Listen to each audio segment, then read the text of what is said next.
Honorable viewers, I welcome all of you to my YouTube channel, Department of English. Today, I would like to share with you Civil Disobedience, written by Henry David Thoreau. This is the American literature and also an essay. So, let's get started.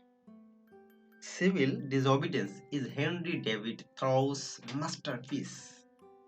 According to Thoreau, conscience should be the foundation of democracy.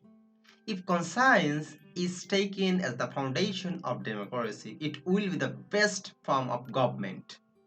So the basis of ideal democracy should be conscience rather than majority. Best government means not governing at all. Perfect democracy means absolute freedom of individual. If a government can create such individuals, then it will not have to govern at all. Such a government is the best. Such an individual can do things for the betterment of the state or the nation as a whole. Quote, the government is best which governs not at all. If every individual citizen of a state is thus governed by conscience, the government of the state will have no need to govern the people. In this essay, Thoreau has criticized the American government. The American government does not keep the country free. The perfect type of government should be one in which people would be able to enjoy their absolute freedom without any interference from the part of the government. Quote, the American government is inflexible like a wooden gun. The author realized that his contemporary American government was not based on moral principles of justice, reason, equality, and individual right.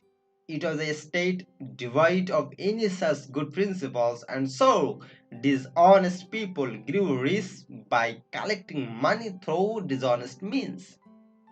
Quote, if a state is not governed by the principles of reason, riches and honors are the subjects of shame. Thoreau thinks that selecting a candidate for presidency does not ensure that a good man is selected for presidency who will do good in the country. A worthy man may exist in a country, but he may not be selected through conventional way. Obedience to government doesn't ensure real justice. Thoreau has suggested a revolution against unjust government through non-violent, peaceful ways. Men should have the right to revolution when the government becomes autocratic.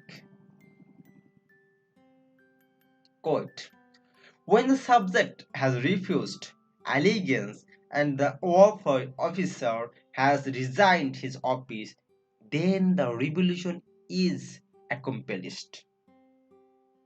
The usual rule of governing a democratic state has been to rule by the opinion of the majority.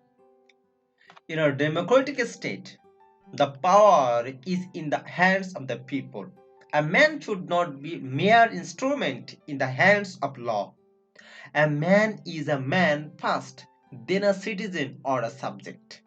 Quote, I think we should be men first and subjects afterwards.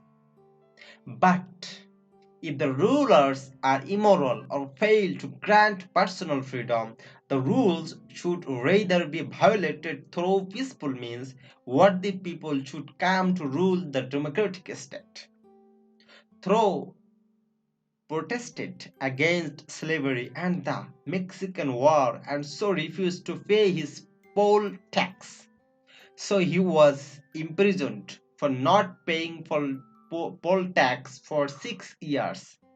He thought that the state showed its foolishness in imprisoning him. The government could not resist spirit. They merely decided to furnish his body. Gandhi was profoundly influenced by Thoreau's essays Civil Disobedience. So that's all about Civil Disobedience written by Henry David Thoreau. So for the timing, thanks for patience here.